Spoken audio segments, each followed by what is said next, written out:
Warahmatullahi wabarakatuh. Bismillahirrahmanirrahim. Alhamdulillahi rabbil alamin. Asyhadu an la ilaha illallah wahdahu la syarika lah. Wa asyhadu anna sayyidina Muhammadan abduhu wa rasuluhu la nabiyya ba'dah. Allahumma salli ala sayyidina Muhammadin al-Fatihi lima ughliqa wal khatim liman sabaqa nasiril haqqi bil haqqi wal hadi ila siratikal mustaqim wa ala alihi wa sahbihi haqqa qadri wa miqdarihi al-azim. Subhanaka la ilma lana illa ma 'allamtana innaka antal alimul hakim. Rabbana iftah bainana wa baina qaumina bil haqqi wa anta khairul fatihin. Allahumma nawwir qulubana bi nuri hidayatika kama nawwartal arda bi nuri syamsika abadan abada bi rahmatika ya arhamar rahimin. Allahumma arzuqna fahman nabiyyin wa hifdzal mursalin wa ilhamal malaikatil muqarrabin. Rabbi zidna ilman nafi'a warzuqna fahma. Allahumma faqihna fid din wa 'allimna at-ta'wil. Allahumma hdi qaumana wa ahlana wa dhurriyyatana wa talamidana wa muridana wa atba'ana wa ahbabana wa man da'ana bil khairat wa man nasar da'watana wa ma'ishatana wa jiranana wa sultanana wa umarana wa ra'iyatana wa man ra'ana wa man sami'a kalamana bihudaka ihdina wahdihim ila siratikal mustaqim siratal ladzina an'amta 'alaihim minan nabiyyin wa siddiqin wa syuhada'i wal 'arifin ihdina wahdihim bihudaka hatta taba'una fi 'aqidati ahli sunnati wal jamaah وجلسونا استقامة ومحبة وخدمة في مجلس أحباب الرسول رب اشرح لنا صدورنا ويسر لنا أمورنا واحلل عقدة من ألسنتنا يفقهوا أقوالنا واجعلنا وزيرا من أهل وأتباع سلطاننا وليك ونعمك برحمتك يا أرحم الراحمين اللهم صل وسلم وبارك على سيدنا محمد وادفع عنا من البلاء المبرم إنك على كل شيء قدير Allahumma salli ala sayyidina Muhammadin nuri dzati was-sirri sari fi al-asma'i was-sifat wa ala alihi washabihi wasallim. Allahumma salli wa sallim ala sayyidina Muhammadin salatan tadfa'u biha anna at-ta'na wat-ta'un ya amruhu idza arada syai'an ay yaqula kun fayakun. Allahumma salli ala sayyidina Muhammadin tibbil qulubi wa dawaiha wa afiyatil abdani wa shifaiha wa nuril absari wa dhiaiha wa ala alihi wa sahbihi wasallim. Allahumma ya Allah faj'alna istiqamatan fit taqwa wal istiqamah fit taqwa wat ta'ah wal khairat. Allahumma ij'alna min warathatil anbiya'i wal mursalin faj'alna min warathati nabiyyika Muhammadin sallallahu alaihi wasallam waj'alna min warathati awliyaikal arifin min warathati ulama'ikal alimin al amilin as-salihin al muqarrabin waj'alna min warathati jannatin na'im birahmatika ya arhamar rahimin walhamdulillahi rabbil alamin. Al-Fatihah ila hadratil habib sayyidina Muhammadin sallallahu alaihi wasallam wa ala alihi washabihi wa zawjihi wa dhurriyyatihi wa libatil kiram thumma la ruh jamil anbiya'il mursalin wa khudam syara'ihim wa la ruh jami' a'immatil arba'atil mujtahidin wa li arwah jami' ummahatil mu'minin wa li ahli baitir rasul li dhurriyyatir rasul wa li antaratir rasul li khulafar rasyidin wa jami' ashabi rasulullah sallallahu alaihi wasallam wa li arwah jami' a'immatil arba'atil mujtahidin khususan al-Imam Hanafi wal Imam Malik wal Imam Syafi'i wal Imam Al-Hambali wal Hadrat Sultan wal Sayyid Syamhi Abdul Qadir Al-Jilani wa Syekh Abdul Hasan Al-Syadhi wal Syekh Ibnu Syabani wa Syekh Junadi Al-Baghdadi wal Murabani wa Syekh Ahmad Kabir Ar-Rifai wa li arwah jami' awliyat is'ati fil jawi al-jami' masyayikhna min ahli silsilah tariqatin Nasyabandiyah al-aliyah wa li jami' a'immati ahli al-hadits al-Imam Bukhari wal Imam Muslim wa Imam Abi Dawud wa Imam At-Tirmidzi wa Imam An-Nasa'i wa Imam Ibnu Majah wal Imam Hakim wal Imam At-Tabrani wal Imam Ad-Dan wal Imam Al-Baihaqi wal Imam Abu Syekh Ibnu Hibban wal jami' masyayikhna masyayikh majma'in wa li arwahi abaina wa ummahatina wa ajdadina wa jiddatina wa ikhwanina wa akhwatina wa qarrab jami' ahlana wa li arwah jami'il mu'minin wal mu'minat wal muslimat wa khususan li sahibi hadzal kitab muallif hadzal kitab al-Imam An-Nawawi rahimahullah wa li jami' ahli silsilatin nasabina wa li jami' jama'atil ahli majlis Abu Rasul usulihim wa furu'ihim wa dzal huquq alaihim ajma'in lahumul Fatihah. A'udzu billahi minasyaitonir rajim. Bismillahir rahmanir rahim. Alhamdulillahi rabbil alamin arrahmanir rahim maliki yaumiddin. Iyyaka na'budu wa iyyaka nasta'in ihdinas siratal mustaqim. Siratal ladzina an'amta 'alaihim ghairil maghdubi 'alaihim waladdallin. Amin. Bismillahirrahmanirrahim. Nawaina bima nawa Rasulullah sallallahu alaihi wasallam aslafuna salih wa uliyaullah wa ulama'ullah as-salihin wa ulama'us salihin al-muqarrabin alimin al-amilin wa nawa bima nawa as-salihuna wa nawaina adz-dzikra wa nawaina taqarruban ila Allah wa nawaina talabal ilmi wa nashral ilmi wa nawaina addal haqiqata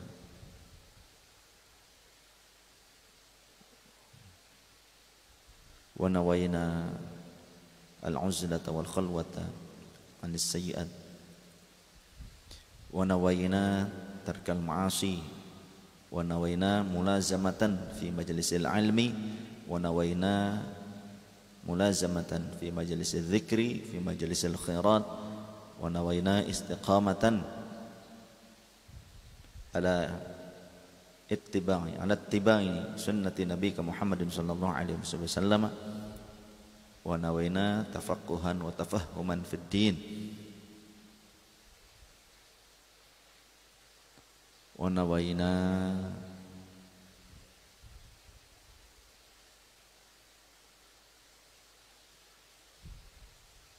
fi kulli khairatin lillahi ta'ala. Bismillahirrahmanirrahim. Wa an Abi Musa al-Ash'ari radhiyallahu anhu annahu tawadda'a fi baitihi. Diriwayatkan dari sahabat Abi Musa al-Ash'ari, beliau sahabat yang ketika di masa kepemimpinan Sayyidina Ali karramallahu wajhah, beliaulah yang diutus untuk berdiskusi, berijtihad bersama utusan sahabat Muawiyah, yakni sahabat Amr bin As. Jadi ketika terjadi pertikaian, terjadi silang pendapat, terjadi ketegangan di antara dua kubu sahabat pada saat itu, maka dari khalifah, dari Amirul Mukminin Sayyidina Ali karramallahu wajhah, diutus delegasi, diutus utusan, perwakilan lah istilahnya, dewan perwakilan dari pimpinan, yakni sahabat Abu Musa al-Ash'ari, untuk bertemu bersama utusan sahabat Muawiyah yang juga seorang sahabat lagi yang sama-sama ahli strategi, namanya sahabat Amr bin As. Maka dua sahabat ini diutus oleh sahabat yang lainnya, oleh pemimpin-pemimpin dari kedua kelompok tersebut yang sama-sama sahabat Rasulullah, yang kita tahu mereka lebih ngerti tentang kita dibandingkan, lebih mengerti tentang agama maksudnya dibandingkan diri kita. Artinya mereka berijtihad, untuk membicarakan tentang perihal kepemimpinan, tentang kekhalifahan pada saat itu, tentang memimpin kaum muslimin. Maka berarti tentang masalah kepemimpinan, masalah negara, mereka lakukan dengan cara ijtihad. Maka inilah yang membuat orang-orang Khawarij memisahkan diri. Khawarij itu orang-orang yang keluar dari kesetiaan kepada pemimpin yang sah, pemberontak. Mereka berdalil dengan dalil Al-Quran, inil hukmu illa lillah. Sesungguhnya hukum itu, keputusan itu hanya milik Allah.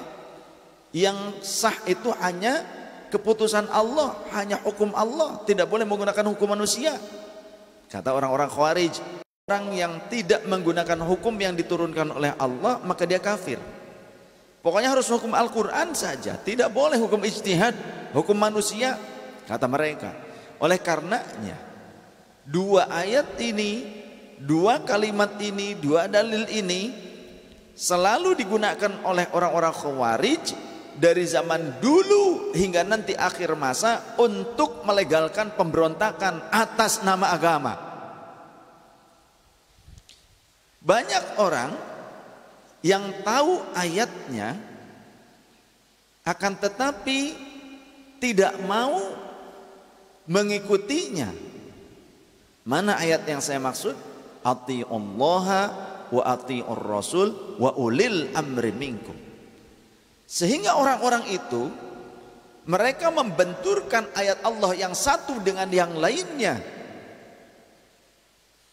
Itulah bukti mereka adalah orang-orang yang tidak memahami agama, tetapi senantiasa menyombongkan secuil ibadah yang mereka lakukan.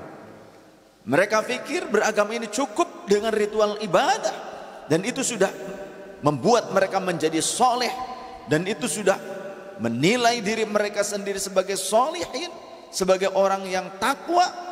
Padahal beragama tak cukup hanya dengan ibadah, karena ternyata setan tidak hanya menghasut manusia untuk meninggalkan ibadah, tapi setan juga sering menghasut manusia untuk melakukan ibadah tapi semakin sombong dan merasa cukup dengan ibadahnya. Sehingga Rasulullah mengatakan tidurnya orang alim lebih ditakuti oleh setan, lebih berwibawa dibandingkan ibadahnya 1000 abid, 1000 ahli ibadah. Satu orang alim walau dia dalam keadaan istirahat, dia lebih ditakuti oleh setan dibandingkan 1000 abid yang hanya mengandalkan ibadah tapi bodoh. Sehingga dihikayatkan bahwa Rasul pernah hendak memasuki masjid tapi melihat setan, dia tidak berani masuk ke masjid. Lantas Rasulullah bertanya kepada setan, "Hai iblis, sedang apa engkau di sini?" "Aku hendak menggoda orang yang sholat." "Lantas kenapa engkau dari tadi tidak masuk ke dalam masjid?" "Aku takut dengan orang yang tidur." "Kenapa kau takut dengan orang yang tidur, bukan takut dengan orang yang sedang sholat?" "Karena orang yang tidur adalah orang yang mengerti ilmu, tapi orang yang sedang sholat adalah orang yang bodoh. Bagiku mudah untuk menggelincirkan orang yang sholat, bukan dengan cara menghentikannya sholat, tapi biar dia melakukan sholat namun kalbunya was-was dan sombong, riya dan semacamnya. Tapi aku khawatir jika aku masuk menggoda orang tidur, kemudian orang alim terbangun ketika orang itu salah dalam sholatnya, orang yang sholat salah, yang alim bangun dan membenarkan dia, membenahi orang yang sholat atas kesalahannya, maka aku akan gagal. Aku gagal menyimpangkan manusia, sehingga aku akan kembali kepada pimpinanku dalam kondisi aku akan tersiksa dan dilempar, dirantai. Jadi itu kata anak buah setan. Jadi berarti ini yang mau menggoda bukan setan kelas tinggi, bukan. Karena kata setan, ngapain menggoda orang yang awam, yang kelasnya cuma bisa seperti itu saja, yang tidak alim, ngapain harus mengutus jenderalnya setan gitu, mungkin kata pimpinan, kata Azazil tuh. Cukuplah yang kerocok saja begitu. Maka betul ketika ada hikayat yang lainnya, ya, riwayat yang lain menjelaskan, semakin tinggi manusia dalam keimanan dan kealimannya, maka akan semakin kuat pula setan yang akan datang menggodanya. Artinya beda level, beda kelas. Jadi jangan kita merasa aman hanya dengan ibadah kita tanpa ilmu. Sehingga banyak zaman sekarang orang yang bukan ulama merasa lebih pintar dibandingkan ulama dan menyalah-nyalahkan ulama. Sedangkan orang yang benar-benar memiliki kapasitas ilmu sebagai orang alim, yang tepat disebut orang alim, yang sebenarnya disebut sebagai seorang alim, yang benar-benar fan ilmunya dikuasai, malah justru dikerdilkan dan dianggap sesat. Padahal yang sesat tidak sadar adalah orang yang bodoh yang mengaku dirinya sebagai orang yang lebih pintar dibandingkan orang alim. Besok potongan videonya viral nih di IG Ahbabur Rasul.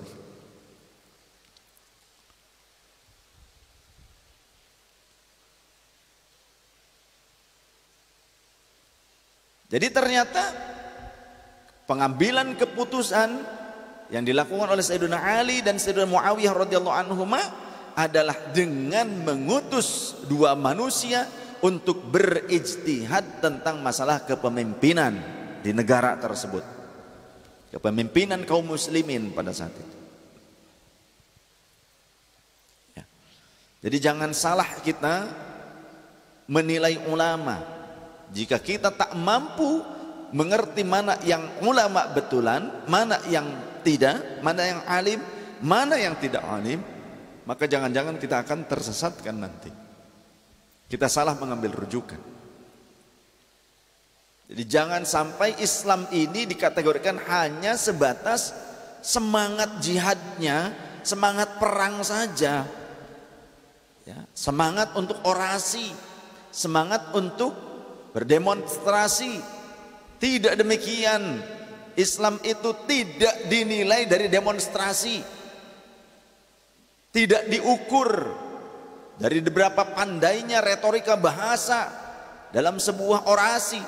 Karena kata Rasulullah SAW, nanti di akhir zaman qalilul ulama kathirul khutbah.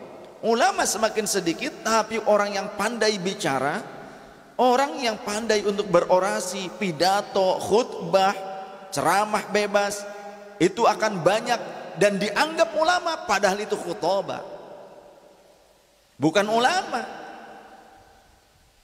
Sehingga orang yang benar ulama tidak benar-benar dinilai sebagai ulama dan dijadikan tuntunan, tapi tontonan justru dijadikan sebagai tuntunan.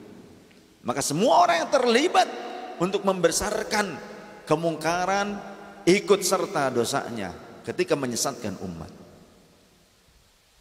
Jadi beda kelas antara ulama dengan khutbah. Bedakan. Kalau ulama, berbagai macam cabang ilmu itu dikuasai.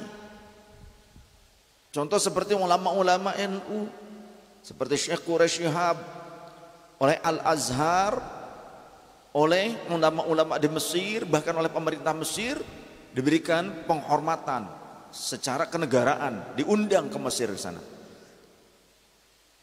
Al-Azhar dan pemerintah Mesir serta kibar ulama di Mesir mengakui beliau sebagai seorang yang alim, bahkan beliau beberapa kali dipinang sebagai Dewan Guru Besar di Al-Azhar, untuk menjadi rektor pernah dipinang beliau, tapi beliau tidak mau. Beliau ingin berkarya khidmat di negeri Indonesia. Tapi di Indonesia orang alim seperti itu dianggap sesat. Tapi orang yang menyebutkan sapi bisa menjadi ulama, bisa disebut ulama, dianggap ulama. Jadi di Indonesia yang sesat dipupuk, yang beneran alim dihina dan dicaci maki. Itu sudah terbalik. Mau dibawa kemana umat Indonesia? Kita tidak sadar bahwa kita umat Islam terbesar di dunia yang ada di Indonesia ingin dihancurkan, diporak-porandakan. Dengan cara apa? Dengan cara media-media menyuguhkan orang yang bukan alim, yang tidak memiliki kapasitas ilmu yang mumpuni. Sedangkan orang-orang yang alim, yang memiliki kapasitas yang mumpuni, mereka kemudian terus dikarantina seolah-olah. Mereka tidak dimunculkan, bahkan seolah-olah ditekan, diinjak harkat martabat mereka. Tapi orang-orang yang tidak alim itulah yang dimunculkan. Supaya apa? Supaya umat Islam di Indonesia banyak yang tersesat. Hanya dengan program hijrah, jargonnya kembali pada Al-Quran dan Sunnah, jargonnya bela agama, jihad itu bela agama, bukan bela Pancasila. Yang bilang adalah orang yang memiliki organisasi massa, Perhimpunan Doktor Muslim, strata pendidikannya doktor, tapi akal pikirannya kotor, itu namanya. Tidak sesuai dengan strata pendidikan doktor. Jika Anda ingin berbicara tentang masalah agama dan Pancasila, jika Anda doktor, mari berbicara dengan saya. Tidak perlu dengan para ulama, cukup dengan santrinya saja. Jika dengan santrinya Anda tidak paham, Anda terlihat bodohnya, lepaskan strata pendidikan Anda, gelar doktoral Anda, belajar kepada para ulama. Jika Anda malu dengan kami karena kami hanya sebatas santri, camkan kalimat ini. Ya. Jika dianggap sebagai tantangan untuk diskusi ilmiah, ayo siap. Supaya manusia di Indonesia, umat muslim khususnya, faham Jangan sampai kealiman hanya diukur dari gelar sekolah saja. Karena banyak orang-orang alim yang tidak membutuhkan gelar tersebut, tapi mereka menjadi guru dari para doktor dan profesor. Guru kami Hadratus Syekh Kiai Ashmawi, beliau secara formal bukan seorang yang lulus pendidikan tinggi di universitas dan sebagainya, tapi rektor-rektor universitas Islam banyak yang menjadi murid beliau. Bahkan sampai sekarang rektor, sampai ada yang berdatangan satu kelompok dari beberapa universitas Islam dari UIN datang ngaji, tetap ngaji ke guru kami. Kemana? Ke sawah.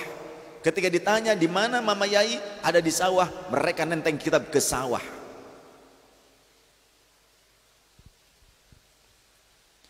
Itu rektor, profesor, doktor. Guru kami bukan profesor doktor, tapi kealimannya diakui. Ketika beberapa universitas menawarkan doktor honoris causa, beliau tidak mau ngambil. Gus Baha, beberapa ulama kita yang lainnya banyak yang tidak mau ngambil. Supaya apa? Menyadarkan kepada umat bahwa kealiman tidak diukur dari strata pendidikan seorang dalam dunia pendidikan formal. Karena banyak dalam pendidikan-pendidikan pesantren memunculkan ulama-ulama yang alim dan tawadhu. Walaupun mereka sudah menjadi orang yang alim, menjadi ulama, mereka tetap hormat tawadhu kepada gurunya, kepada para ulama yang lainnya. Jangan sampai kita sekolah di universitas kemudian mendapatkan gelar doktoral tapi kita songong. Pancasila ini merupakan amanah para ulama. Jadi kalau ada orang doktoral lulusan universitas menyatakan Pancasila itu bukanlah Al-Quran, bodoh berarti. Memang Pancasila bukan Al-Quran, tapi Pancasila adalah muatan nilai-nilai Al-Quran dan sunnah Rasulullah SAW. Jika tidak paham berarti lepaskan kedoktoranmu.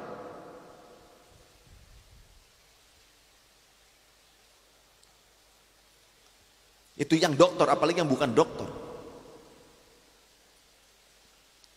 Lepaskan saja nyawamu. Tuman. Kalian tidak akan mengerti nanti tentang masalah substansi hukum, tentang masalah maqasidus syariah dari dalil-dalil agama, dari Quran dan hadis. Kalian akan menjadi orang yang kaku, tak pantas dianggap sebagai seorang pakar ilmu lain sebagainya. Bukan pakar. Seorang pakar itu bisa mencari solusi hukum dalam setiap kehidupan sosial, bernegara. Al-Quran tetap, hadis tetap. Tapi apakah kita bisa menyatakan solusi hukum dari Al-Quran dan hadis yang sejak dulu sudah ada, tapi dihadapkan dengan produk-produk kehidupan yang baru seperti bank syariah, zakat melalui transfer, zakat dengan beras, zakat dengan uang. Apakah termaktub itu di dalam Al-Quran dan Sunnahnya?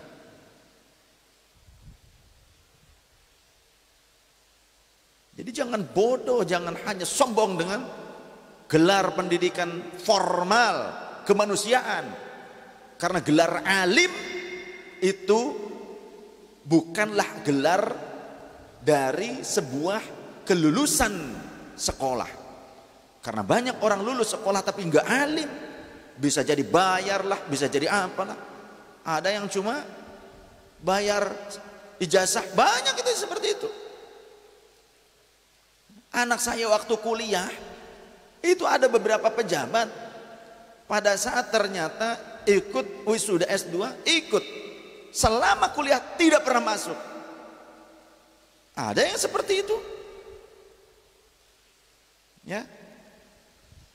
Jadi jangan pikir asal gelar doktor dan sebagainya sudah pasti alim. Belum tentu. Memang banyak yang alim, saya akui, saya hormati. Tapi jangan menjadi orang yang punya strata pendidikan formal sombong sama ulama. Songong. Baik, kita lanjutkan hadisnya. Wa Nabi Musa al-Ash'ari radhiyallahu anhu. Itu yang punya gelar pendidikan, apalagi yang tidak berpendidikan, yang awam, sok-sok tahu. Wa Nabi Musa al-Ash'ari radhiyallahu anhu Dan diriwayatkan dari sahabat Abu Musa al-Asy'ari radhiyallahu anhu, annahu tawadda'a fi baitihi. Sesungguhnya sahabat Abu Musa al-Asy'ari wudu di rumahnya. Thumma kharaja, kemudian beliau keluar rumah.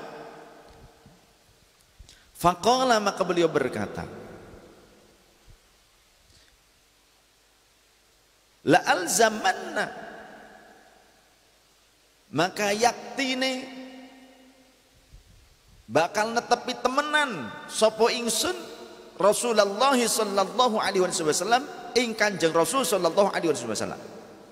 Aku pasti akan menemani, menyertai Rasul sallallahu alaihi wasallam, wala akunanna ma'ahu yaumi hadza, dan aku akan benar-benar bersama Rasulullah. Aku mau nemenin Rasulullah di hari ini. Pokoknya hari ini aku akan menyertai Rasulullah kemanapun, dimanapun. Aku akan menyertai Rasulullah. Aku akan bersama beliau. Niat beliau seperti itu. Tapi mau menyertai Rasul, wudu dulu. Padahal bukan mau sholat. Maka artinya wudu itu bukan hanya dipersiapkan untuk sholat, tapi ketika kita ingin berjumpa dengan guru, berjumpa dengan, contoh ini di sini kan berarti yang jadi gurunya Rasulullah. Sahabat Abu Musa al-Asy'ari adalah seorang muridnya. Supaya apa? Supaya terhindar daripada keburukan-keburukan. Ketika sudah wudu, barangkali kita akan ingat untuk bisa menjaga diri. Dan ketika wudu itu adalah ajunnatun. Al-wudu junnatun, wudu itu adalah bentengan. Barangkali bisa membentengi dari hal-hal yang buruk, bersikap buruk atau yang lain semacamnya. Dan dia ingin dalam keadaan bersih ketika berjumpa dengan Rasul sallallahu alaihi wasallam. Bahkan dalam suatu ayat ketika mau berjumpa dengan Rasul, bersedekahlah. Ada dalam Al-Qur'an. Dianjurkan bagi orang yang mau berjumpa dengan Rasul, dia sedekah terlebih dahulu. Untuk apa? Untuk penyucian jiwa. Penyucian dari sifat bakhil dan lain sebagainya. Karena itu ternyata salah satu dari pangkal penyakit sifat bakhil itu, hubbud dunya.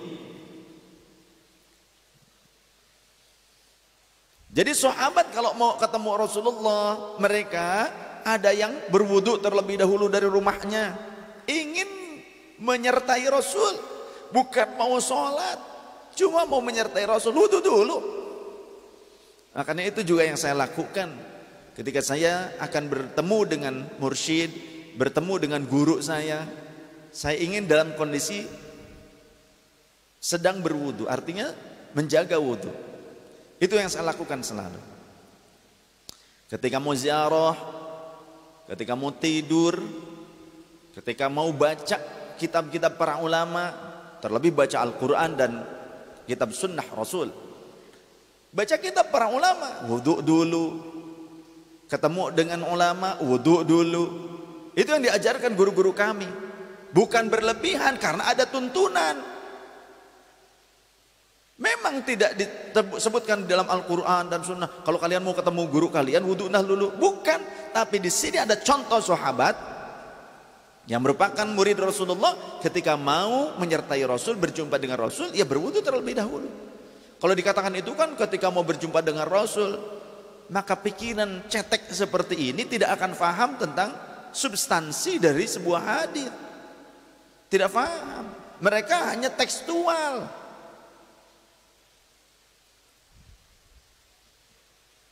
Jadi pasti tidak akan faham betul tentang agama. Walaupun hafal secara tekstualnya, tapi tidak faham secara maknanya. Bahkan tekstualnya pun ada yang ditolak. Seperti yang imamah. Jelas sunnah Rasul dianggap mengikuti kebiasaan pendeta Hindu Buddha, atau pendeta Hindu di India katanya. Masya Allah, banyak hal. Jadi jangan salah pilih guru. Kemudian faja'al masjid, diantaranya beliau cari Rasulullah SAW dengan datang ke masjid, karena Rasul rumahnya berdampingan dengan masjid, hanya tertutup, terhalang oleh dinding dan tirai. Jadi ada lawang pintu yang menyambung antara rumahnya Rasul dengan Masjid Nabawi, ditutup dengan tirai. Jadi nggak langsung ke rumah Rasul, langsung nyarinya ke masjid dulu, barangkali Rasul sedang ada di masjid. Tapi bukan waktu sholat. Barangkali Rasul sedang menyampaikan kajian atau apalah dengan sahabat ngumpul. Maka ketika datang ke masjid nggak melihat Rasulullah, fasa'ala 'anin Nabi sallallahu alaihi wasallam. Ini kelanjutan hadis, makanya jangan dipotong hadisnya supaya kita paham apakah ini tujuannya mau sholat, bukan. Kalau tadi dikatakan bahwasannya beliau dari rumah wudhu ingin ketemu Rasulullah, tapi di sini kan ke masjid, bukan untuk sholat di sini. Kita lanjutkan hadisnya supaya paham. Fasa'ala 'anin Nabi sallallahu alaihi wasallam, maka aku tanya kepada orang-orang yang ada di masjid tentang keberadaan baginda Nabi sallallahu alaihi wasallam. Faqalu, maka orang-orang itu menjawab, wajhaha huna, Rasulullah pergi ke sana tadi katanya. Qala, maka kemudian sahabat Abu Musa al-Asy'ari beliau berkata, fa kharajtu ala atharihi as'alu anhu, maka aku kemudian mengikuti arah yang ditunjukkan yang tadi aku tanyakan kemana arah Rasulullah, maka aku ikuti arah jejak langkah Rasulullah yang ditunjukkan oleh sahabat-sahabat yang lain. Aku cari Rasulullah hatta dakhala bi'ra arisin, sampai memasuki satu perkebunan ya, yang ternyata di dalamnya ada sumur aris namanya. Fajalastu 'indal bab, jadi kebun tersebut dikeliling dengan pembatas dengan pagar, dikeliling dengan pagar kayu ya, dan juga batu. Kemudian ada gerbangnya lah, seolah-olah ada gerbang, ada pintu di situ dari kayu juga. Maka aku kemudian masuk. Fajalastu 'indal babi hatta qada Rasulullah sallallahu alaihi wasallam hajatahu wa tawaddaa. Aku duduk di samping pintu hingga Rasulullah menyelesaikan hajatnya dan berwudu. Jadi dimungkinkan di area perkebunan tersebut ada sumur, ada kamar mandi ya, ada juga kalau bahasa kita sekarang mungkin toilet umum lah. Seperti kalau di kampung kan begitu, kalau kita punya rumah dulu gitu kan, di kampung ada halaman di belakang, halaman kalau di kampung kan luas. Itu kamar mandi biasanya tidak di dalam rumah dulu tuh. Dulu kamar mandi itu di luar, dekat sumur. Jadi ada kamar mandi, ada apa di situ. Tidak di dalam rumah kalau dulu. Kita yang pernah hidup ya, mungkin berapa puluh tahun yang lalu. Kalau anak-anak zaman now mungkin susah ya. Tapi barangkali masih ada sekarang juga. Jadi kita dulu kalau mau mandi nimbak dulu sampai ada timbakannya tuh yang pakai songget namanya istilahnya, pakai bambu di katrol begitu seolah-olah. Jadi nanti timbaknya itu pakai tali ke bawah, ini kita nariknya pakai bambu. Ujungnya itu dibanduli dengan batu-batu. Jadi pakai pengungkit dari bambu. Ada yang seperti itu, ada yang langsung pakai tali. Di luar rumah dulu, kamar mandi itu. Jadi kalaupun mau mandi sebelum subuh, ya keluar rumah. Banyak pohon-pohon itu, ya, termasuk hantu, jurik, memedih ya, oke. Jadi kita itu sudah familiar dengan jurik ya. Orang sekarang mah di dalam rumah aja, di dalam rumah masih takut aja. Ya, padahal juriknya kamu sendiri. Ketakutan itulah juriknya. Juriknya nggak ada, kita yang takut. Dulu mandi di luar jauh, bahkan ke kali. Pernah saya ketika silaturahim di rumah saudara daerah gunung. Jadi untuk ngambil air mandi nyuci apa ke kali, kita turun dulu ke kali. Maka kita lihat seringkali di wilayah-wilayah makbarah para aulia seperti itu kadang. Dekat dengan kali, jadi nanti turun ke kali, mau wudu, mau mandi, di kali. Dikasih aja penutup gitu. Kalau sekarang mas sudah canggih, sudah pakai teknologi pompa air, naikin. Kalau dulu susah bikin tembok begitu, enggak. Jadinya pakainya apa? Pelepah-pelepah, pakai daun-daunan, daun kelapa, pelepah kelapa, kayu-kayuan ditutup, bikin penutup hijabnya itu. Kadang di balik batu. Jadi di balik batu bukan ada udang, apa? Ada orang. Orang lagi ngapain? Ya sesuatu gitu. Mandi di balik batu besar. Pakaiannya disimpan di ini sambil nyuci pakaian, kemudian pakaian udah dicuci dulu, disimpan di atas batu kalau siang-siang sampai agak kering sedikit. Jadi kita selama itu yang berjemur gitu. Nanti pakai lagi masih anyep-anyep. Enggak masuk angin. Enggak, apa tuh? Masuk air yang ada. Angin enggak masuk karena lebih dulu air yang masuk.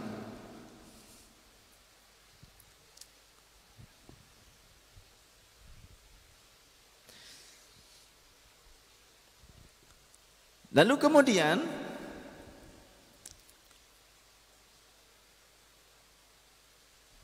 faqumtu ilaihi, ketika Rasulullah sudah keluar dari tempat buang hajat dan kemudian wudu di samping sumur, faqumtu ilaihi, maka kemudian ketika Rasul keluar aku berdiri menyambut beliau.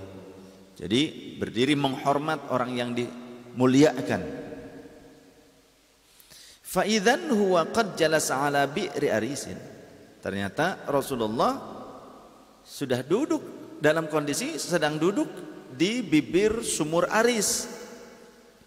Wa tawassata qaffaha, dan beliau mengangkat bagian pakaian bawahnya, wa kashafa an saqaihi, sampai terlihat betisnya. Jadi Rasulullah mengangkat pakaian bagian bawahnya dan terlihat betisnya. Wadallahuma fil bi'ri, dan kemudian Rasulullah mencelupkan kedua kakinya ke dalam sumur.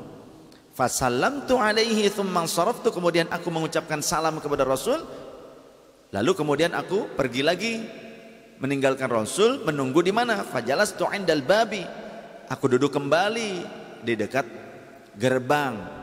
gerbang, kebun tersebut, di dekat pintu, untuk menjaga, untuk jaga-jaga, barangkali nanti takut ada orang. Biarin aja Rasulullah menikmati keadaannya, aku jadi penjaganya sajalah. Fakultu, maka aku kemudian berkata, la akunanna bawwaba Rasulillah sallallahu alaihi wasallam al-yauma, hari ini aku akan menjadi penjaga pintunya Rasulullah. Begitu, aku mau jagain, pokoknya siap jadi penjaga pintunya Rasulullah saja. Faja Abu Bakr radhiyallahu anhu fadafa'al baba, tiba-tiba datang sahabat Abu Bakar radhiyallahu anhu dan mau membuka pintu, jadi mendorong pintu sahabat Abu Bakar. Fakultu, maka aku kemudian berkata, man hadha, siapa ini? Faqala, maka ia berkata, Abu Bakrin, aku adalah Abu Bakar. Fakultu, aku tanya lagi, ala rislika, tunggu, stop, ya begitu, tunggu di depan pintu, sudah, jangan dulu masuk, diam dulu, tunggu. Thumma dhahabtu, maka aku kemudian berlari ke arah Rasulullah, kemudian menjawab, idzan lahu wa basyirhu bil jannati, izinkan dia akan keadaan sahabat Abu Bakar nanti di akhirat. Ini kan perkara gaib. Jadi jangan sampai kita tidak paham tentang dalil, karena banyak orang yang mengkaji tentang hadis, tentang Quran, tapi menyatakan Rasulullah tidak mengerti, tidak mengetahui tentang hal yang gaib. Jadi seolah-olah dibenturkan dari yang satu dengan yang lain tanpa memahami substansinya. Padahal di sini sudah jelas, Rasulullah diberitahu oleh Allah tentunya. Yang mana mungkin manusia tahu sendiri, tentunya semua manusia yang dapat ilmu, ya pada hakikatnya dari Allah. Sama dengan rezeki, walaupun kita dapat bekerja kasab, hakikatnya tetap dari Allah. Karena ada orang yang kasab ternyata sudah diperkirakan akan dapat THR, ketika tidak dapat ya sudah tidak dapat, kan marah. Itulah hanya manusia ikhtiar. Rasulullah diberitahukan tentang hal yang gaib, yang belum terjadi, dan Rasul sudah memberitakan tentang hal yang gaib yang pada hakikatnya dari Allah Ta'ala.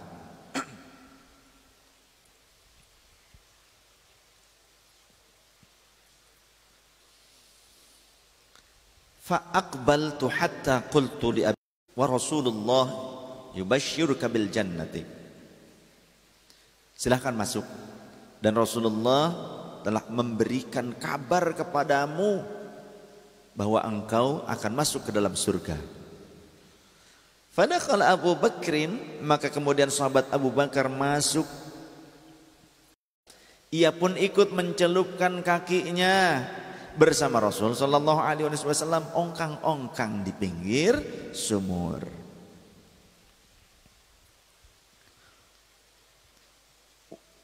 Wa kashafa an saqaihi, dan ia pun membuka betisnya sama seperti Rasulullah.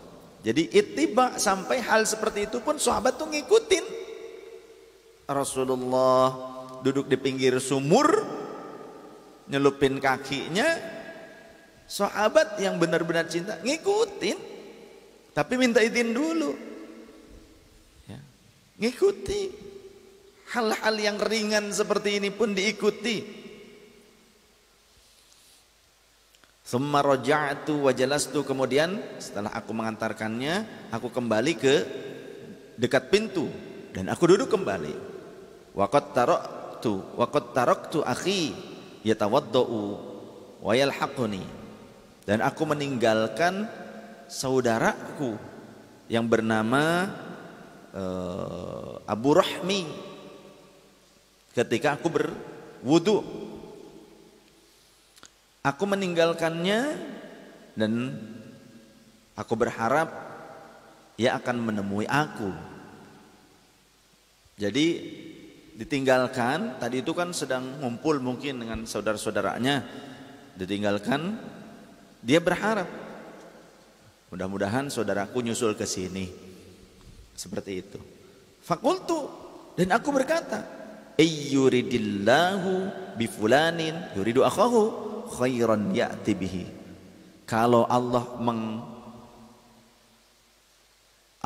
jika Allah bermaksud menjadikan saudaraku yang bernama Abu Rahmi itu menjadi orang yang baik, pasti Allah akan mendatangkan dia kepadaku ke sini. Dibikin nyusul akulah. Fa idzan insanun yuharrikul baba, tiba-tiba ada orang yang menggerakkan pintu. Ketika berpikir begitu, berkata demikian, mudah-mudahan saudaraku datang. Kalau memang dia mau dijadikan sebagai orang baik oleh Allah, pasti Allah akan mendatangkan dia kepadaku saat ini. Tiba-tiba gerbang kebun tersebut bergerak, ada orang yang menggerakkannya. Fakultu, aku bertanya, man hadza? Siapa ini yang di luar? Faqala Umar ibnul Khattab. Aku Umar ibnul Khattab. Ternyata bukan saudaraku, ternyata Umar. Fakultu, maka kemudian aku berkata, ala rislika, tahan Umar, stay, diam, tunggu dulu. Thumma ji'tu ila Rasulillah sallallahu alaihi wasallam fasallamtu alaihi. Kemudian aku datang lagi mendekat ke Rasul dan aku mengucapkan salam, tetap dengan adab. Assalamualaikum ya Rasul.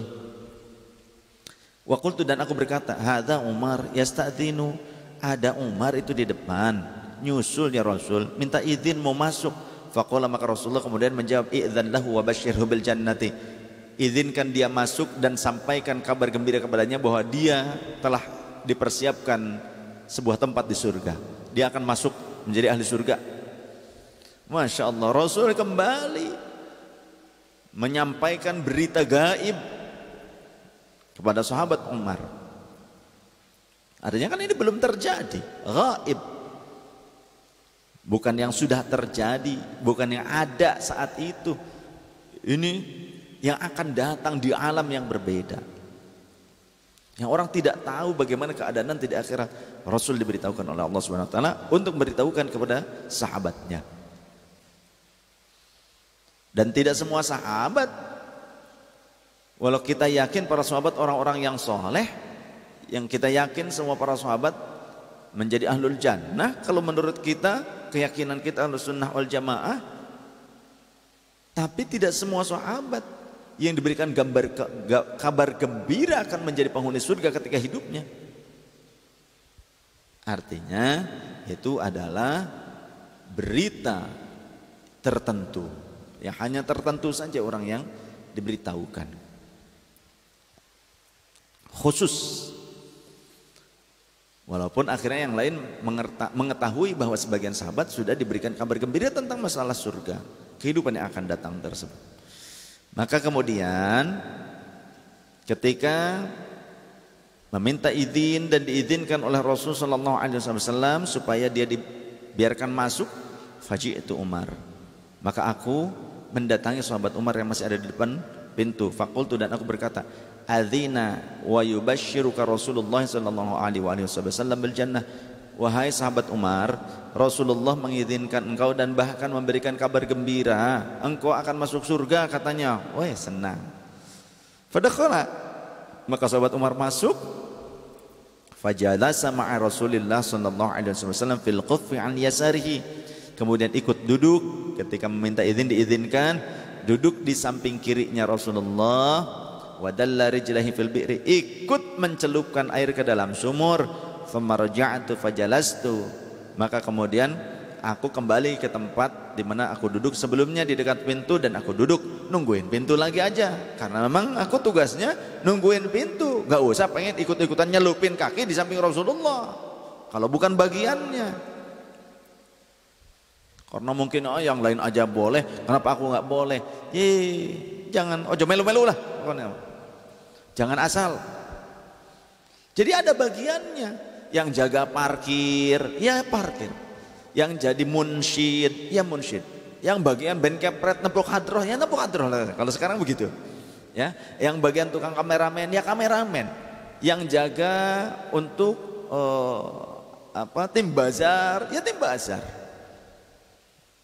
Jadi masing-masing ada bagian, dan jika bagian itu adalah bagian yang bermanfaat, kalau dalam hadis ini berarti membahagiakan Rasulullah, membahagiakan sang guru, maka tentu ini adalah sesuatu yang berharga, bernilai mulia, walau hanya tukang jaga pintu sekalipun. Karena jika tidak ada yang menjaga pintu, pasti main nyelonong aja semua orang, yang membuat Rasulullah nanti tidak akan senang, membuat Rasulullah tidak merasa nyaman. Nanti orang pada geruduk semua, pada datang semua, pengen nyelup-nyelup, gantian dong, sampai akhirnya pada nyemplung ke sumur semua akhirnya. Kalau orang jebul maning piye. Terus kemudian aku pergi lagi ke pintu, aku duduk lagi di tempat semula. Maka kemudian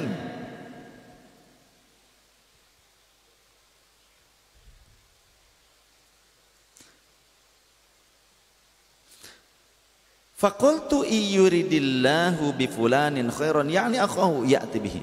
Kembali aku berkata, kalau Allah akan memberikan kebaikan kepada saudaraku Abu Rahmi, pasti Allah akan mendatangkan. Harusnya mah dia datang nih. Mumpung aku yang jadi tukang jaga pintu, harusnya dia datang. Kalau dia datang, pasti nanti diberikan izin masuk tuh sama Rasulullah. Nanti aku mintakan izin.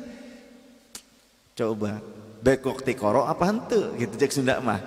Bengkok tikoro apa hentenya ya kira-kira ya Abu Rahmi. Ya harusnya datang nih Abu Rahmi nih. Bahasa kita mungkin begitu secara terjemahan bebas supaya mudah kita pahami. Maka ternyata faja'a insanun faharrakal baba. Ketika aku berpikir begitu, berkata demikian, tiba-tiba ada orang yang menggerakkan pintu, ngedorong pintu. Aku tahan, kemudian aku berkata, man hadza? Siapa di luar? Faqala, maka orang tersebut menjawab, Utsman bin Affan. Aku Utsman bin Affan. Faqultu ala rislika, tahan dulu, diam dulu, tunggu. Waji'tu Nabi sallallahu alaihi wasallam, kemudian aku mendatangi baginda Nabi sallallahu alaihi wasallam, fa akhbartu, aku memberikan kabar kepadanya tentang kedatangan Utsman. Faqala, maka Rasulullah mengatakan, idzan lahu wa basyirhu bil jannati, sampaikan, izinkan ia untuk masuk dan sampaikan kabar kepadanya bil jannati, bahwa dia akan masuk ke dalam surga. Ma'abal wa tusibhu, akan tetapi meskipun dia akan terkena musibah dulu. Apa ternyata musibahnya? Wafat, dihujam, ditujah, dibunuh menggunakan belati ketika membaca mushaf Al-Quran.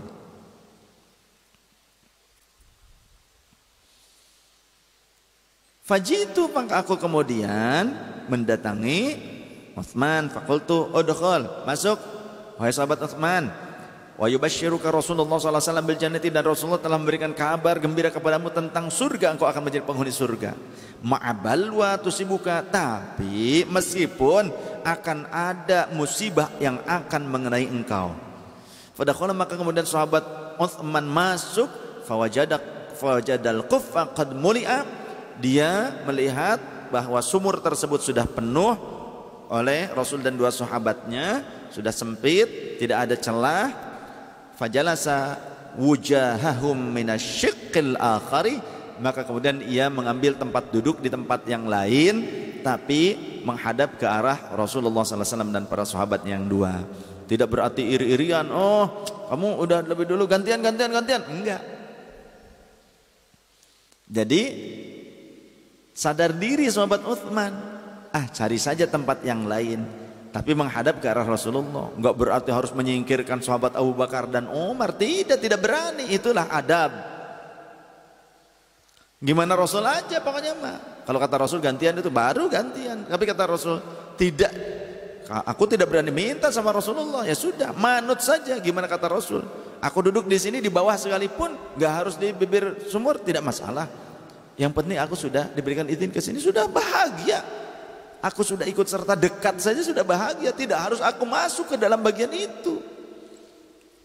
Nah, ini patut untuk dijadikan sebagai contoh dasar beradab ketika kita berguru. Karena di sini para sahabat adalah muridnya Rasulullah, berguru kepada Rasul sallallahu alaihi wasallam. Qala Sa'id bin al-Musayyab, perawi Al-Imam Sayyiduna Sa'id bin Al-Musayyab, beliau berkata, fa awwaltuha quburahum, aku menggambarkan posisi mereka, beliau-beliau itu dengan posisi kuburnya saat ini, gitu kan. Sahabat Utsman tidak sekamar dimakamkan di kamar Rasulullah, yang di makbarahnya, yang dikuburkan di dekat makbarah Rasul itu cuma sahabat Abu Bakar dan sahabat Umar di kamar Rasul, sedangkan yang lain di luar. Nah, aku juga menggambarkan seperti itu posisinya pada saat itu, artinya tidak barengan, sahabat Utsman tidak masuk ke bibir sumur, tidak. Muttafaq alaih, sepakat hadis ini diriwayatkan oleh Imam Bukhari, nomor hadis 3674 dalam sahihnya, dan Sahih Muslim 2403. Dalam riwayat yang lain, masih dalam riwayat Imam Bukhari, nomor hadis 7262, ada tambahan kalimat wa amaroni Rasulullah SAW bihafzil babi, dan kemudian Rasulullah memerintahkan aku kepada sahabat Abu Musa al-Asy'ari, kata sahabat Abu Musa al-Asy'ari, dan kemudian Rasulullah memerintahkan aku untuk menjaga pintu, supaya apa? Yang lain jangan biarkan masuk. Sudah ini saja yang sudah, yang ini saja sudah, yang lain jangan biarkan masuk. Itulah bahasanya. Kemudian dalam riwayat yang lainnya ada kalimat redaksi tambahan, anna Utsman hina basyarahu hamidallaha ta'ala, ketika sahabat Utsman diberitahukan tentang kabar gembira kepadanya, dia memuji Allah. Tsumma qala, kemudian dia mengucapkan lagi kalimat Allahul musta'an, karena ada tadi pemberitahuan dan engkau akan mendapatkan musibah sebelum kematianmu. Maka dia kemudian mengucapkan Allahul musta'an, hanya Allah lah zat yang maha penolong. Dari hadis ini ada sebuah pelajaran kebolehannya kita meminta, kebolehannya atau anjuran, keutamaan bagi kita untuk khidmat kepada guru, khidmat kepada orang-orang yang mulia. Maka inilah yang dipakai juga oleh Abu Yasin Muhammad bin Ali al-Maliki qaddasallahu sirra radhiyallahu an wa hafizahullah. Jadi Abuya dan para ulama yang lainnya termasuk juga Maulana Syekh Nazim, Maulana Syekh Hisham mengajarkan tentang khidmat. Khidmat kepada guru, khidmat kepada orang saleh, kepada aulia, kepada ulama, khidmat kepada sesama muslim, kepada sesama teman kita, sama saudara muslim kita, khidmat. Saling melayani satu sama lain. Nilainya sangat luar biasa. Apalagi di sini khidmat kepada orang saleh, orang alim. Maka ini anjuran bagi kita. Namun minta izin. Artinya ketika diizinkan ya boleh. Tapi ketika beliau tidak mau ya jangan, karena apa? Mungkin bisa mengganggu.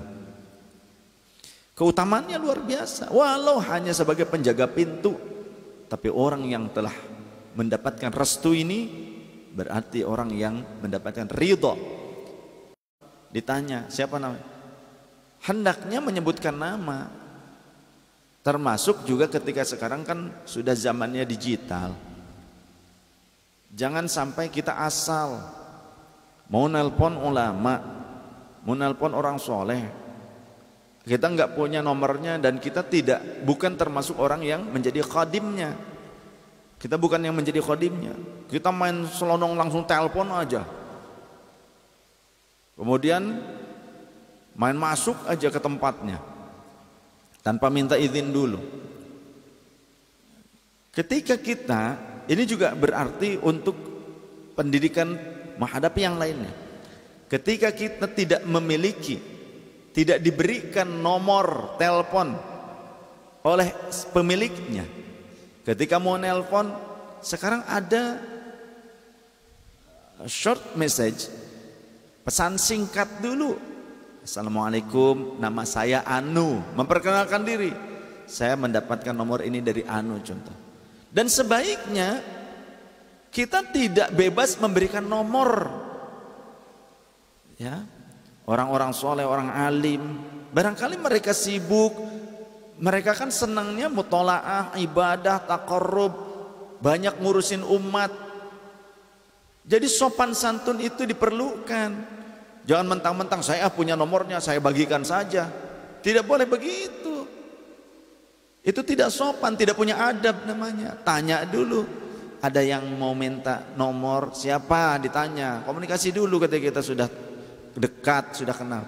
Si Anu, kalau kata sang guru jangan, cukup saja dengan kamu saja. Nanti informasikan kepada saya.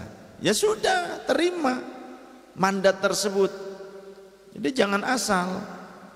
Ini saja nih nomornya, telepon saja sudah. Ditelepon, siapa nomornya, begitu. Pas nelpon kemudian nggak sopan juga yang nelponnya. Hei, gimana nih kabarnya? Itu siapa lagi? Tidak punya adab yang seperti itu. Sekarang banyak itu, mentang-mentang nomor telepon tuh gampang dikasihkan. Asal. Pakai adab, pakai adab.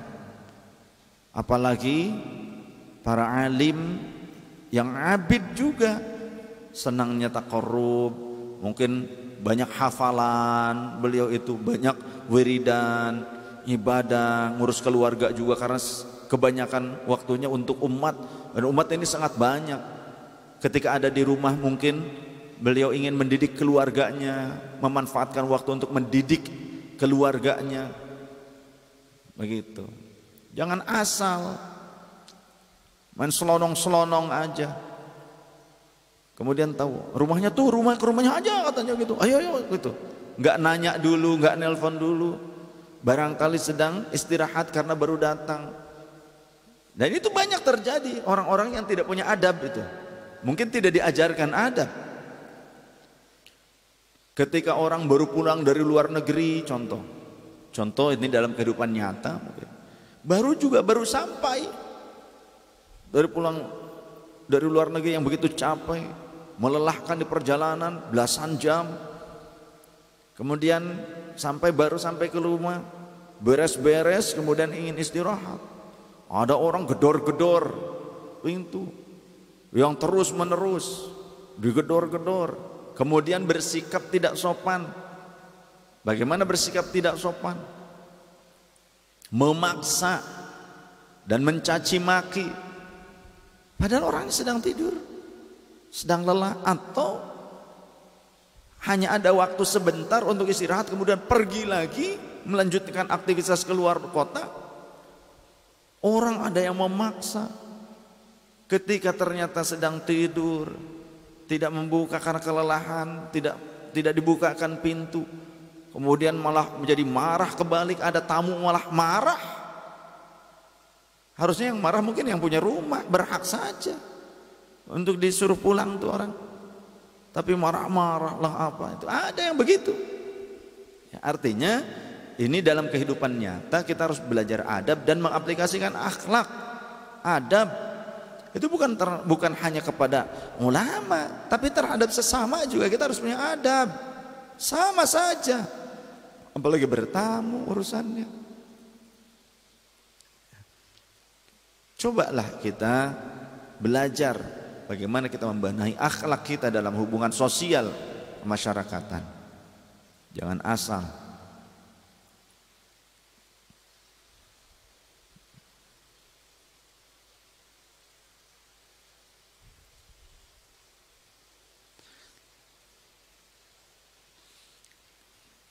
Kemudian dari hadis ini juga menjadi penegasan tentang kedudukan sahabat Abu Bakar, sahabat Umar, sahabat Utsman. Ya. Bagi Rasul Shallallahu Alaihi Wasallam, bagaimana kedudukan mereka? Mereka adalah orang-orang yang dikasihi oleh Rasul Shallallahu Alaihi Wasallam. Maka inilah keyakinan kita Ahlus Sunnah wal Jamaah.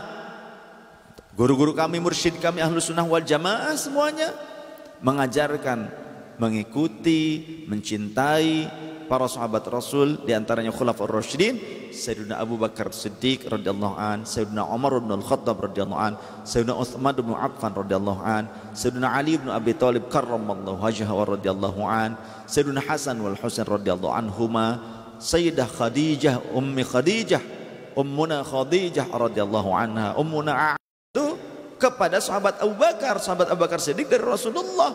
Jadi sangat-sangat tidak benar kalau ada orang yang memfitnah kami pengamal thariqah Naqsyabandiyah sebagai Syiah lah, karena tidak akan orang Syiah mengamalkan thariqah dari sahabat Abu Bakar. Bagaimana dengan yang memfitnah?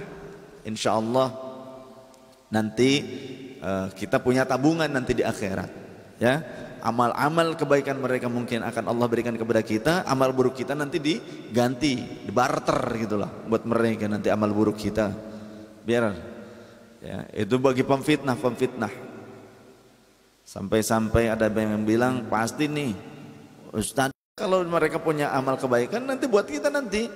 Insya Allah kita tidak mengamalkan sebuah amalan tersebut, tapi nanti di akhirat kita akan merasa aneh, terkejut, karena Allah memberikan limpahan pahala yang agung yang kita belum pernah mengamalkan kebaikan itu.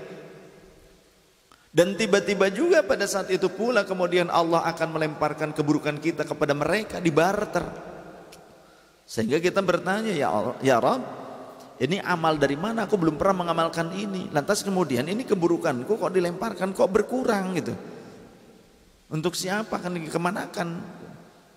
Engkau mendapatkan kebaikan karena engkau telah difitnah, walaupun engkau tidak sadar engkau difitnah oleh si fulan. Begitu, biarkan saja gitu.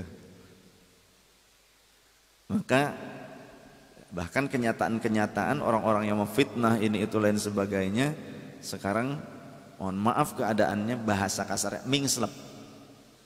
Banyak yang kena ketulah, banyak yang kualat ternyata. Ya bukan karena saya mendoakan buruk, tidak. Gitu. Bahkan ketika diberitahu fitnah itu ditujukan kepada saya tidak marah. Mungkin santri-santri yang merasa perlu untuk mengklarifikasi lah, untuk mencari orang di mana orangnya tersebut. Bahkan ada yang siap, tim lawyer kami diantaranya dari Advokai advokat KAI, adik kami Bapak Erwin Budiman Haris sebagai Ketua Komite Advokat Indonesia untuk wilayah Jawa Barat. Juga ada Pak Budi yang senantiasa membantu kami, senantiasa siap untuk membackup kami sebagai lawyer handal yang luar biasa. Termasuk teman-teman di Polda yang siap kalau kita melakukan pelaporan, siap ciduk tuh. Tapi ya sudah. Ya, teman-teman kami yang jenderal juga ingin, Bib, ayo katanya, yang masih aktif. Tapi kami tidak mau melakukan itu. Ya. Jadi kita menyampaikan klarifikasi di media kami sendiri sebagai bentuk inilah kebenarannya. Tapi ternyata ada sebagian orang yang bahkan membawa-bawa Rabithah Alawiyah, padahal menipu, bohong. Setelah tim kami kemudian menelusuri langsung ke Rabithah Alawiyah langsung membuat surat edaran klarifikasi bahwa mereka tidak pernah, Rabithah Alawiyah tidak pernah membuat surat teguran atau pernyataan tentang masalah nasab saya, tidak pernah. Jadi langsung dibantah resmi oleh Rabithah Alawiyah. Jadi siapa yang tadi yang membawa-bawa pakai kop surat, penipu, tukang wadul. Jadi marganya marga Habib Al-Waduliyah, begitu ya. Tapi entah kemana sekarang, masih hidup apa enggaknya saya nggak ngerti loh. Ya, entah masih sehat ataupun lumpuh. Nah, saya nggak ngerti. Saya nggak mau cari tahu urusan itulah. Saya mah tetap berkarya saja. Karena sampai kapanpun kullu dzi khairin mahsudun, selama kita berniat baik, berkarya yang baik, ya, membuat nilai-nilai yang baik di tengah-tengah masyarakat dalam kehidupan ini, pasti akan ada orang yang hasad, iri, dengki, itu pasti ada. Setiap sesuatu yang memiliki nilai yang baik pasti akan ada orang yang mendengki, iri, dengki itu ada, yang hasad itu ada. Yang ingin kebaikan itu hilang atau gimana? Ada saja. Gitu. Ada orang mau bikin rusuh, provokasi, provokator, ditangkap polisi. Sudah, itu juga ada tanpa pelaporan kami, tanpa. Gitu. Ada saja sama Allah jalannya. Gitu. Akhirnya justru secara resmi Rabithah Alawiyah menyatakan tidak pantas orang tersebut yang ditangkap polisi itu menyandang gelar Habib. Mungkin dia keturunannya masih Sayyid, tapi tidak pantas disebut Habib karena akhlaknya begitu katanya. Setelah ditangkap barulah mengeluarkan pernyataan, ada pernyataan resmi. Ya, ini sekelumit cerita dalam kehidupan yang nyata. Bagaimana kita perlu mengaplikasikan akhlak yang mulia, adab. Semoga Allah tetap menjaga kita, memberikan kemuliaan akhlak kepada kita. Saya bukan orang yang berarti sempurna, belum. Tapi saya punya keinginan untuk menyempurnakan akhlak saya. Kita semua mungkin punya kelemahan, kekurangan. Apalagi saya al-fakir, yang fakir ini luar biasa.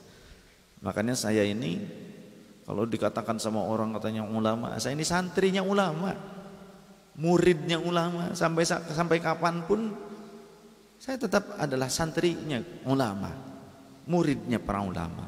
Guru-guru saya itu yang ulama. Jadi tetaplah khidmat, tetaplah khidmat.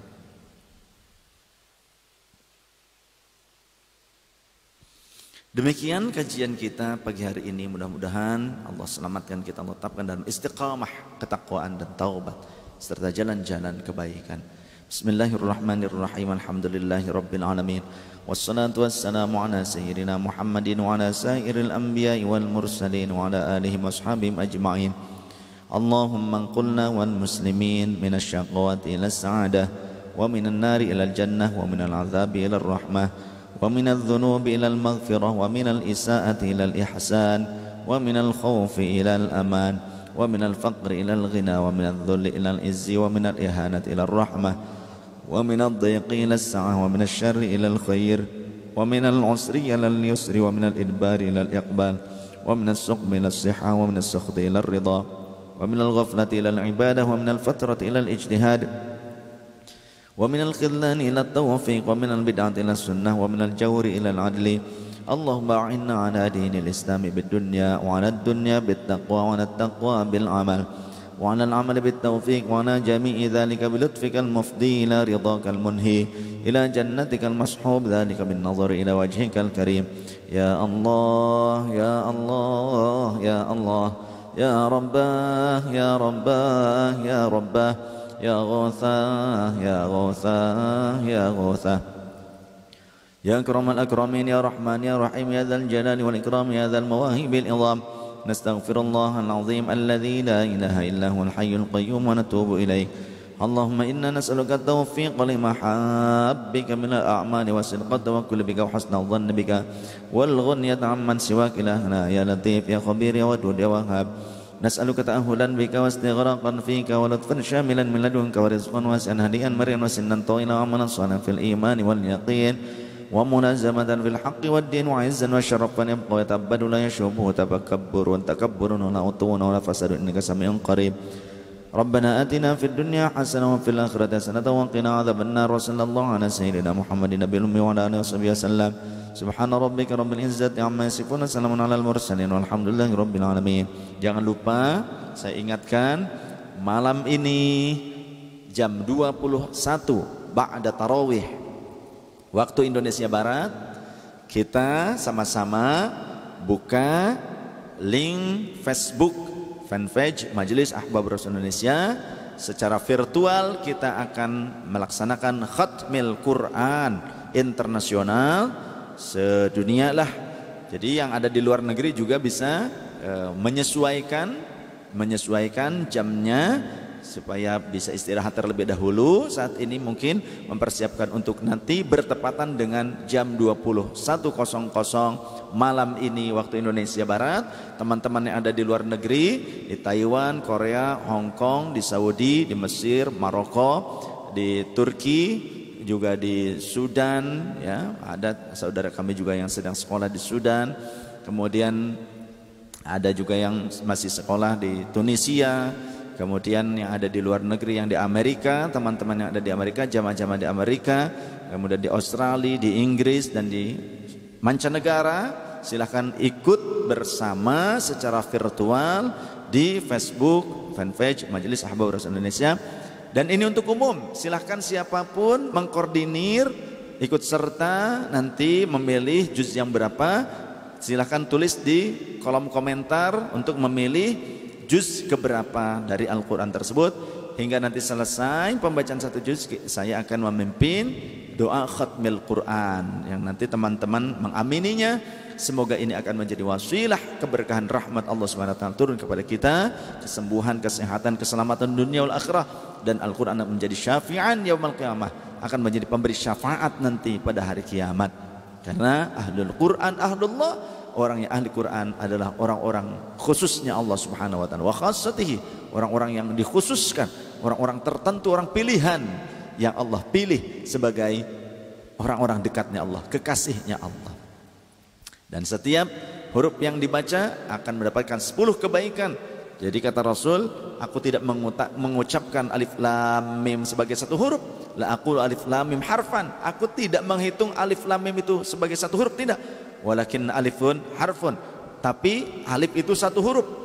Ya, walamun harfun, dan lamnya juga satu huruf.